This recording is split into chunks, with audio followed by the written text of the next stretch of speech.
옛날 설교자들이 복음을 설명하면서 많이 사용했던 고전적 예화입니다. 일제시대 때 자동차가 귀하던 시절 한 외국인 선교사님이 차를 타고 가는데 한 여인이 머리에 무거운 짐을 지고 힘겹게 걷고 있는 것이 안쓰러워 보여서 타라고 말합니다. 아마 집차나 용달차 같은 차였는가 봐요. 이 여인이 타고서는 머리에 인 무거운 짐을 내려놓지 않고 그대로 짐을 이고는 땀을 뻘뻘 흘리며 힘겹게 앉아 있는 겁니다. 선교사님이 물었습니다. 아주머니, 짐을 무겁게 이고 있지 말고 편하게 좀 내려놓으십시오. 그랬더니 하는 말이, 아니 태워주신 것도 고마운데 무슨 염치로 짐까지 내려놓습니까? 걱정하지 마시고 그냥 가세요. 우스운 이야기지만 오늘 이 이야기가 우리 믿는 자의 현실을 그대로 보여주는 이야기라 할 수 있습니다.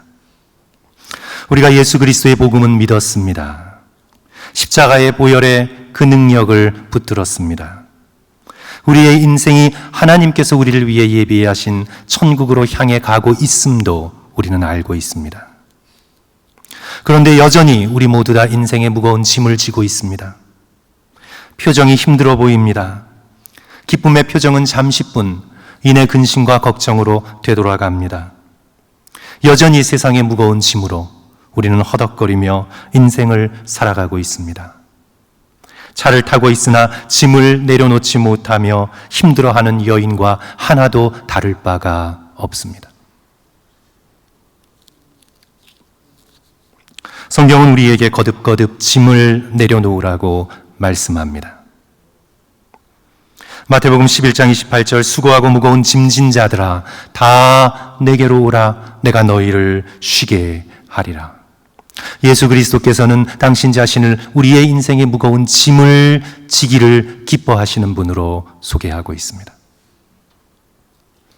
베드로전서 5장 7절은 말씀합니다. 너희 염려를 다 주께 맡기라. 이는 그가 너희를 돌보심이라. 시편의 말씀은 계속해서 우리로 하여금 인생 자체를 통째로 여호와 하나님께 맡기라고 권고하고 또 권고합니다. 시편 37편 5절 6절 내 길을 여호와께 맡기라. 그를 의지하면 그가 이루시고 내 의를 빛같이 나타내시며 내 공의를 정오의 빛같이 하시리로다. 시편 55편 22절 내 짐을 여호와께 맡기라. 그가 너를 붙드시고 의인의 요동함을 영원히 허락하지 아니하시리로다. 잠언 16장 3절 말씀은 우리가 잘 아는 말씀입니다. 너의 행사를 여호와께 맡기라. 그리하면 내가 경영하는 것이 이루어지리라. 한결같이 홀로 머리에 짐을 이고 그렇게 힘들게 있지 말고 하나님 앞에 내려놓고 예수 그리스도께 맡기라고 수고하고 무거운 짐을 지고 있는 우리 모두에게 권고하고 있는 말씀입니다. 그러면서 오늘 시편 본문의 말씀에서 하나님을 어떻게 소개하고 있습니까? 시편 68편 19절 다시 한번 함께 읽도록 하겠습니다. 날마다 시작. 날마다 우리의 짐을 지시는 주 곧 우리의 짐을 지시는 주 곧 우리의 구원이신 하나님을 찬송하리로다. 하나님이 어떤 분이시라고요? 날마다 우리의 짐을 지시는 주님이시다. 그 주님을 내가 찬송합니다. 신자된 우리가 싸워야 하는 믿음의 선한 싸움은 자기의 짐을 날마다 하나님께 맡기며 누리는 그 기쁨을 얻기 위한 싸움입니다.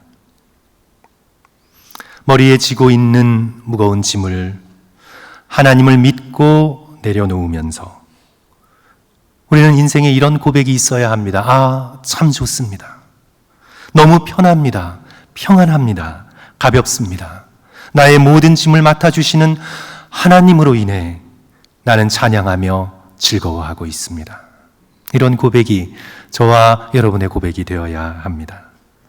존 파이퍼는 말했습니다. 기쁨을 위한 싸움은 사람의 짐을 하나님께 맡기려는 싸움이다. 염려에서 자유하려는 싸움이다. 하나님의 약속에 대한 불신앙과 의심에 의해 위협받는 소망과 평안과 기쁨을 지켜내려는 싸움이다. 저는 오늘 맡기며 즐거워하다라는 제목으로 성도 여러분들과 함께 말씀을 나누면서 우리가 맡기며 누려야 하는 즐거움에 관하여 두 가지로 나누어 함께 살펴보고자 합니다. 첫째로 염려를 맡기는 데서 오는 즐거움입니다. 성도 여러분, 여러분은 어떻게 생각하십니까? 염려는 인생에 있어서 불가피한 것이다 라고 생각을 하십니까? 물론 그럴 수 있겠습니다. 살기 위해 지불하는 인생의 값이다, 그렇게 생각하실 수도 있습니다. 사실 그런 측면이 많습니다. 저도 그렇고 우리 성도들께서도 그렇고 하루에도 수십 번 수많은 염려의 생각들이 우리의 마음을 찾아옵니다. 그래서 염려는 어쩔 수 없는 것이다. 우리는 그렇게 생각하면서 염려하지 않으면 마치 미래를 살아갈 수 없는 것처럼, 미래에 대한 계획을 세울 수 없는 것처럼 우리는 그렇게 생각하며 인생을 살아갑니다. 그러나 염려를 대하시는 예수님의 방식은요, 아주 단호하십니다. 그래, 이 험한 세상 살려면 염려를 멈출 수 없지, 그러니 그냥 어쩔 수 없는 짐이라고 생각하고 살아라, 이렇게 말씀하시지 않습니다. 염려를 대하시는 예수님의 방식은 아주 단호합니다. 아무것도 염려하지 말라. 염려하지 말라. 너희 중에 누가 염려함으로 그 길을 한 자나 더 할 수 있느냐? 믿음이 적은 자들아. 그러므로 내일 일을 위하여 너희는 염려하지 말라. 염려하여 이르기를 무엇을 먹을까, 무엇을 입을까, 무엇을 마실까 하지 말라. 이는 이방인들이 구하는 것이라. 하나님 없는 자, 하늘 아버지가 없는 자들이 염려하는 것이라. 너희를 넘겨줄 때에 어떻게 또는 무엇을 말할까 염려하지 말라. 예수님께서는 염려를 용인하고 수용하고 받아주신 것이 아니라 염려하지 말라고 단호하게 말씀하고 계십니다. 그 이유는, 염려는 우리를 사랑하고 돌보시는 하늘 아버지에 대한 불신앙의 결과이기 때문입니다. 분주하게 뛰어다니며 쉴 새 없이 걱정하는 사람들을 바라보며 참새가 울새에게 묻습니다. 도대체 사람들은 왜 저렇게 걱정이 많을까? 울새가 대답하기를, 사람들에겐 하늘 아버지가 안 계신 모양이야. 우리를 이렇게 돌보시는 하늘 아버지가 저들에게 없는 것이 분명해. 예수님께서는 마태복음 10장 29절 이하에서 친히 참새라는 용어를 사용하셔서 가리키며 이렇게 말씀하시죠. 참새 2마리가 한 아사리온에 팔리지 않느냐. 아사리온, 동전의 단위입니다. 그러나 너희 아버지께서 허락하시지 않으시면 그 하나도 땅에 떨어지지 아니하리라. 너희에게는 머리털까지 다 세신 바 되었으니 두려워 말라. 너희는 많은 참새보다 어떻게 해요? 귀하니라. 누가복음에서는 그러나 하나님 앞에서는 그 하나도 잊어버린 바 되지 아니하는도다. 참새 한 마리도 그 하나도 하나님 앞에서는 잊어버린 바 되지 않으신다. 하나님께서는 생명을 주어 창조한 모든 피조물 하나하나를 잊어버리지 않으신다. 하나님의 얼마나 선하고 아름답고 생명을 고귀하게 여기시는 분이신지 우리는 깨닫게 됩니다. 참새 한 마리도 하나님은 잊지 않으신다.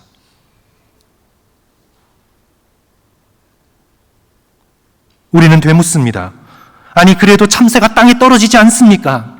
사냥꾼의 손에 팔리고 죽어 그렇게 나가지 않습니까? 물론입니다. 물론입니다.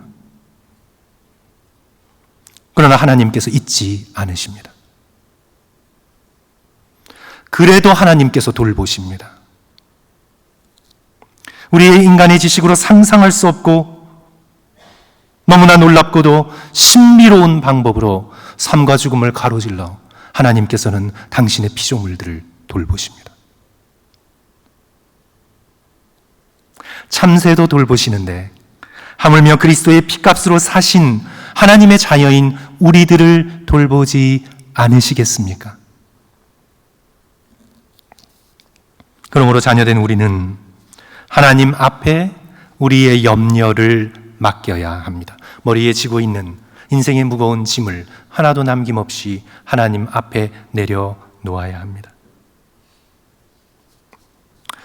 성도 여러분, 아이는 아이의 일을 해야 합니다. 아이는 아이의 일이 있습니다. 아이가 아이의 일을 해야지 아이가 부모의 영역까지 가서 부모의 걱정과 근심을 떠안으려고 하면요, 아이는 아이로서 살아갈 수가 없어요. 그렇죠? 아이는 아이의 일을 하고 나머지 집안일, 큰일에 대해서는 부모께 맡겨야 해요. 이 아이의 가장 꼴불견인 일들이 어떤 거냐면, 성도 여러분들 가운데서도 어렸을 때 야단 많이 맞으셨어요? 부모님 앞에 한숨 쉬다가? 부모님 앞에 한숨 들이쉬다가 그냥 야단 맞으신 적 있으시죠? 아이가 부모님 앞에서 한숨을 오르시고 내쉬는 것처럼 꼴불견이 없습니다. 부모님이 계신데 부모님이 없는 것처럼 아이가 염려하고 걱정하고 한숨 쉬는 건요, 정말 눈뜨고 봐줄 수 없는 일입니다. 아이는 아이의 일을 해야 합니다. 아이는 아이의 걱정과 염려를 부모님께 맡기고, 아이는 잠깐 염려하다가도 아이의 놀이를 놀아야 합니다. 야단 맞았더라도 아이는 눈물을 훔치고 다시 나가 즐겁게 놀아야 합니다. 그것이 아이의 일입니다. 성자 예수 그리스도께서는 성부 하나님의 아들이셨잖아요. 또 아들이시잖아요. 그죠? 그래서 성자 예수 그리스도께서는 당신의 모든 일을 성부 하나님께 맡기는 그런 기쁨으로 충만하셨습니다. 조지 맥도날드가 이렇게 적고 있습니다. 예수님과 성부 하나님의 관계는 사랑과 신뢰의 뿌리를 둔 관계이다. 예수께서는 성부 하나님을 완벽하게 신뢰하셨다. 완벽하게. 그 신뢰가 너무나 완벽하여 세상을 집처럼 편안하게 느끼시며 가벼운 발걸음으로 맡겨주신 사역을 감당하셨다. 왜냐하면 온 세상이, 하늘뿐만이 아니라 이 땅의 온 세상이 하나님 아버지의 것이기 때문이다. 원하는 걸 스스로 얻기 위해 무겁게 씨름하며 홀로 걷지 않으셨다. 오히려 성부 하나님의 아들로서 아버지께서 창조하신 세상을 즐거워하며 절대적인 자유와 기쁨을 누리셨다. 이를테면 거룩한 무심함, divine carelessness, 신적인 무심함, divine carelessness의 상태를 누리고 계셨다. 그러기에 성도 여러분, 예수 그리스도께서 폭풍우 가운데에서 베개를 베고 주무실 수 있었습니다. 예수께서 고물에서 베개를 베고 주무시더니 제자들은 죽게 되었다고 난리입니다. 우리가 죽게 된 것을 주여 돌보지 아니하십니까? 그러나 예수님은 주무시고 계셨습니다. 온 세상이 아버지의 것이기 때문에 성부 하나님을 완벽하게 신뢰하셨습니다. 폭풍 속에서도 절대적인 자유와 기쁨을 누리고 계셨습니다. 왜냐하면 이 모든 세상이 하나님 아버지의 것이고 아버지는 그 사랑하는 자녀들을 돌보시기 때문입니다. 그런데 예수 그리스도께서 어떻게 폭풍 가운데서도 이런 평안을 누리실 수 있었을까요? 그야 뭐 하나님의 아들이니까 그렇죠. 우리는 예수님을 그냥 쉽게 하나님의 아들이라고 그냥 밀어버려서는 안 돼요. 예수님은 하나님의 아들이시고 하나님의 본체이셨지만 동시에 인간의 몸을 입고 이 땅에 오신 온전한 한 인간 나사렛 예수셨습니다. 그래서 우리는 예수 그리스도께서 어떻게 이 땅을 살아가셨는지를 잘 살펴보면 이 예수 그리스도의 평안과 즐거움에 대한 해답을 얻게 됩니다. 그리고 우리는 그것을 따라해야 합니다. 예수 그리스도께서 어떻게 이런 놀라운 평안과 기쁨 가운데 이 땅의 삶을 살아가실 수 있었을까요? 그것은 기도 가운데 끊임없이 성부 하나님께 맡기셨기 때문입니다. 성자 예수께서는 모든 일을 기도 가운데 성부 하나님께 맡기셨습니다. 예수님의 공생애는 기도로 시작하여 기도로 끝난 생애입니다. 공생애를 시작하시기 전 40일간 광야에서 금식으로 기도하시며 성부 하나님의 뜻에 모든 것을 다 맡기셨습니다. 십자가를 앞두시고 땀이 변하여 핏방울이 되기까지 겟세마네 동산에서 기도하시며 아버지의 뜻에 모든 것을 맡기셨습니다. 그리고 예수 그리스도의 이 땅에서의 마지막 기도, 십자가 위에서 드린 기도, 아버지여 내 영혼을 아버지의 손에 의탁하나이다. 예수 그리스도의 공생애의 삶 순간순간마다 예수 그리스도께서는 늘 기도하시며 아버지께 모든 걸 맡기셨습니다. 때때로 새벽 미명에 일어나서 기도하시고 제자들을 보내시고 밤이 맞도록 기도하시고 바쁜 사역 중간중간마다 물러나 한적한 곳에서 홀로 성부 하나님께 기도하셨습니다. 예수 그리스도의 숨결 자체가 기도였습니다. 기도하시면서 모든 짐을 성부 하나님께 기쁘게 맡겨드렸기에 하나님으로부터 받아 누리는 참 기쁨과 평안을 간직하고 계셨습니다. 그래서 성도 여러분, 우리도 그렇게 할 수 있습니다. 우리도 예수 그리스도를 본받아 순간순간마다 하나님께 우리의 모든 염려를 맡길 때 우리는 맡기며 즐거워하는 인생의 비결을 우리도 체험할 수 있습니다. 아무것도 염려하지 말고 모든 일에 기도와 간구로 너희 구할 것을 감사함으로 하나님께 아뢰라.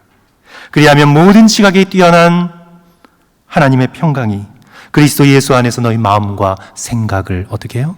지키실 것이라.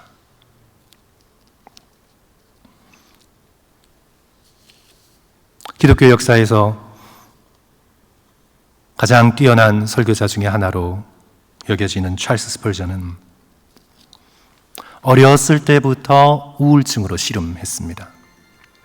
아마 건강의 문제와 또한 기질적인 문제로 인해 우울증과 평생을 씨름하며 목회의 사역을 감당했습니다. 또 수천 명의, 수만 명의 교인들을 돌보며 목회의 무거운 짐을 지고 힘들어하다가 그는 말씀을 붙들고 기도하고 묵상하면서 놀라운 경험을 하게 됩니다. 어느 날 밤 자리에 앉아 하나님의 자비와 사랑을 묵상하다가 마음속에 완벽한 평화를 발견하고 몹시 즐거운 감정에 사로잡혔다. 성도 여러분, 완벽한 평화를 경험하신 적이 있으신가요? 그리고 그가 시편의 표현을 빌려서 이런 표현을 씁니다. 나는 하나님의 땅에 도달했다. 그가 무엇을 느꼈길래? 어떤 평강이 마음에 찾아들었길래? 천국에서 누리는 평강을 내가 하나님의 땅에 도달했다. 그것은 구름 하나 없이 오직 태양으로 빛났다. 사나운 파도가 치다가 갑자기 바다가 거울처럼 잔잔해지고 그 위를 바닷새가 행복하게 선회하다가 내려앉은 그 배의 선원이 된 기분이었다. 완벽하게 만족스러웠고 더할 나위 없이 행복했다. 나의 영혼은 하나님을 기다리면서 그분만 즐거워했다. 우리도 주께서 주시는 말씀을 붙들고 예수 그리스도를 따라 우리의 모든 인생의 짐을 내려놓고 하나님을 바라볼 때 모든 지각에 뛰어난 이 놀라운 평강이 저와 여러분의 마음과 생각을 지키실 줄 믿습니다. 오늘 본문의 말씀은 이렇게 노래하지요. 성도 여러분 함께 따라할까요? 날마다 우리의 짐을 지시는 주, 곧 우리의 구원이신 하나님을 찬송할지로다. 놀라운 말씀입니다. 날마다 우리의 짐을 지시는 주, 곧 우리의 구원이신 하나님을 찬송할지로다. 하나님께 모든 인생의 짐을 맡겨드리고 마땅히 아이가 누릴 수 있는 놀라운 평안과 즐거움을 누리실 수 있는 저와 여러분 되시기를 주님의 이름으로 간절히 축원합니다.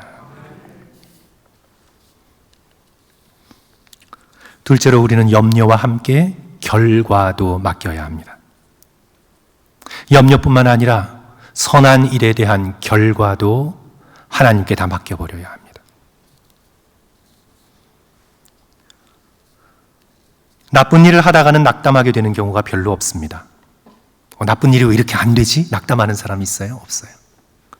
우리의 낙담의 대부분은 선한 마음으로 시작한 일이 그렇지 않을 것 같은 결과로 이어지게 될 때 우리는 낙담하게 됩니다. 선한 일을 행하다가 낙심하게 되는 경우는 온전히 결과를 하나님께 맡기지 못했기 때문입니다. 제가 처음 담임 목사로서 목회를 시작했던 때가 기억이 납니다. 매우 어려운 환경의 가정이 교회에 등록했습니다. 부모와 딸 둘이었는데 상상할 수 없는 어려움을 겪고는, 성도 여러분들께서 들어도 믿지 못하실 거예요. 상상할 수 없는 인생의 어려움을 겪고는 캐나다로 도피하여 정착하기 위해서 왔습니다. 많은 교우들이 그 이야기를 듣고 긍휼의 마음을 가지고 진심으로 잘해주었습니다. 아파트도 알아봐주고 학생들은 두 딸의 공부를 도와주고 핸드폰에서부터 시작하여 자전거까지, 또 자주 식사를 사주면서 그 힘들었던 인생의 이야기를 듣고 함께 울어주고 함께 기도하고 격려해 주었습니다. 정부에서 받을 수 있는 지원도 백방으로 뛰어 알아봐 주었습니다. 저를 비롯하여 교육부 목사님과 전도사님도 기회를 보아서 자주 방문하여 예배하며 기도해 주었습니다. 그런데 어느 날 이 가족이 갑자기 사라져 버렸습니다. 그냥 사라졌어요. 정말 그냥 사라졌어요. 아무 말도 없이 모든 짐을 다 정리하여 증발한 것처럼 그냥 사라져 버렸습니다. 2주 정도 교회 나오지 않고 전화를 해도 전화가 끊겨 있어서 아파트를 찾아갔는데 혹시 무슨 사건을 당했나, 무슨 일이 있나 걱정이 되어서 매니저에게 사정해서 문을 좀 열어달라고 부탁해서 문을 열었는데 먼지 하나 없이 완전히 비어 있었습니다. 싹 사라졌습니다. 성도들이 많이 낙담했습니다. 그렇게 1년 가까이 정을 주며 돌보았는데 그동안 고마웠다는 말 한마디 없이 떠난 것에 대하여 많이 실망했습니다. 그때 도움을 특히 많이 주었던 그 구역의 식구들을 모아놓고 따로 예배를 드렸습니다. 마태복음 25장 40절의 말씀으로 설교했습니다. 임금이 대답하여 이르시되 내가 진실로 너에게 이르노니 여기 내 형제 중에 지극히 작은 자 하나에게 한 것이 곧 나에게 한 것이라. 자세히는 기억나지 않지만 그 가정을 긍휼히 여겨 섬긴 것은 예수 그리스도를 향해 한 것이니 낙담하지 말자는 내용이었습니다. 그리고 두 손을 위로 들고 우리의 크고 작은 모든 섬김을 하나님께 올려드리고 잊어버리자. 내가 얼마나 섬겼는데, 내가 얼마나 헌신했는데 기억조차 하지 말고 우리들의 모든 섬김과 헌신은 하나님을 향한 것이니 하나님께 올려드리고 그 섬김을 하나님께서 사용하셔서 그 가정을 구원하시고 그 가정을 축복하시기를 위해 기도했습니다. 그랬더니요, 기쁨이 다시 회복되더라고요. 그랬더니 즐거움이 다시 성도들의 마음 가운데 다시 찾아오더라고요. 헌신에 대한 결과를 보고 기뻐하는 것이 아니라 선한 일 자체를 즐거워하고 기뻐할 수 있는 마음이 회복되는 것을 느끼게 되었습니다. 사랑하는 성도 여러분, 당장 결과를 보려는 조급함을 하나님께 맡기셔야 합니다. 갈라디아서 6장 9절 10절 말씀입니다. 우리가 선을 행하되 낙심하지 말지니 포기하지 아니하면 때가 이름에 거둘 것입니다. 그러므로 우리는 기회 있는 대로 모든 이에게 착한 일을 하되 더욱 믿음의 가정들에게 할지니라. 선한 일은 결코 낭비됨이 없습니다. 왜냐하면 그리스도께 한 것이기 때문입니다. 그리스도께서는 그리스도께 행해진 모든 일들을 결코 잊지 않으십니다. 우리는 결과를 하나님께 맡길 때 하나님께 올려드린 선한 일 자체에서 기쁨과 즐거움을 누리게 됩니다. 당시에 굉장히 유명한 회의론자였던 말콤 머거리지가 무신론자에 가까운 회의론자였는데, 그가 BBC 방송사의 외신 기자였을 때 원래는 가고 싶지 않았는데 그냥 회사에서 시키니까 억지로 마더 테레사가 사역하던 인도의 캘커타 지역으로 가서 인터뷰를 진행하게 되었습니다. 그런데 언제나 그렇듯 하기 싫은 일 속에 하나님의 역사가 있잖아요. 거기서 그는 엄청난 영적인 충격을 받습니다. 상황은 너무나 어둡고 암담한데 그 특별히 죽어가는 자들을 돌보는 그 현장에서요, 그는 너무나 역설적이게도 어두움을 뛰어넘는 밝음과 빛과 즐거움을 경험합니다. 자기가 살고 있었던 영국 런던의 상류층 지역에서는 결코 볼 수 없었던, 결코 경험하지 못했던 그 밝음과 빛과 즐거움을 가장 어두운 그곳에서 그는 경험하고는 엄청난 영적인 충격을 받아요.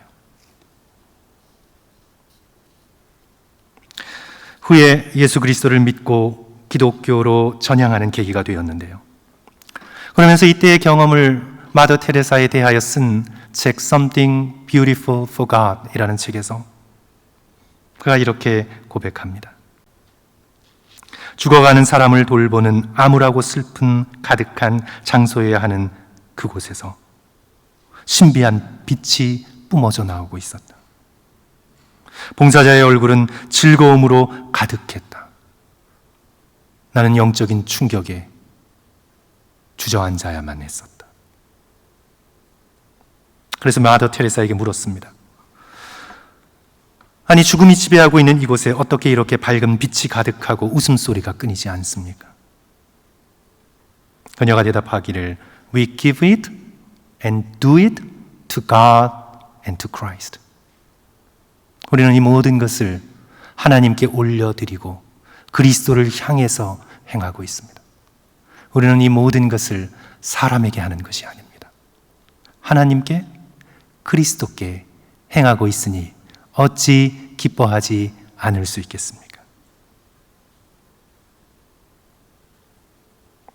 사랑하는 성도 여러분, 우리의 모든 선행, 교회 안에서든 교회 밖에서든 우리의 모든 섬김이 예수 그리스도와 하나님을 향한 것이 되시기를 주님의 이름으로 간절히 축원합니다. 그리고 우리의 선행, 그 모든 것들을 잊어버리고 주님께 올려드리고 주께서 합당한 결과를 내실 것을 믿으며 어린아이처럼 즐거워하고 기뻐할 수 있는 저와 성도들 되시기를 주님의 이름으로 간절히 축원합니다. 오늘 말씀을 마치겠습니다. 이 말씀이 얼마나 복된 말씀입니까? 날마다 우리의 짐을 지시는 주, 곧 우리의 구원이신 하나님을 찬송할지로다.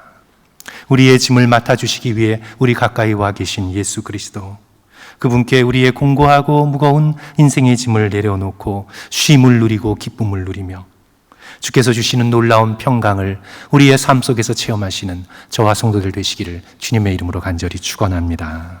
기도하겠습니다.